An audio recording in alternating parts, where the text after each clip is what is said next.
நாம் இன்றைக்கி எந்த படத்தை பற்றி ரிவ்யூ பார்க்க போகிறோம் அப்படின்னு தி ட்ரெஸ்ஸர் அப்படிங்கிற ஒரு படத்தை பற்றி ரிவ்யூ தான் பார்க்க போகிறோம். ஸோ ரிவ்யூக்கில் போகும் நம்ம சேனல் சப்ஸ்கிரைப் பண்ணிங்க அப்படி லைக் போடுங்க. இந்த படம் வந்து 1983 வந்த படங்க.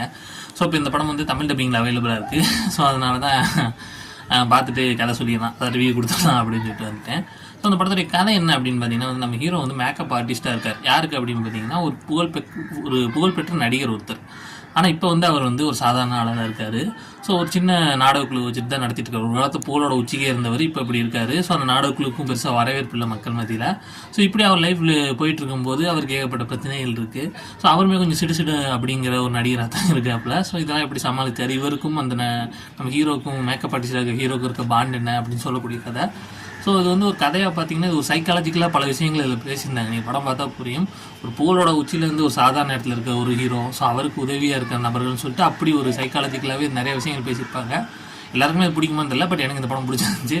இதுக்கு எவ்வளோ ரேட்டிங் கொடுக்கணும்னா 5க்கு வந்து ஒரு 3.2 கொடுக்கலாம். அந்தளவுக்கு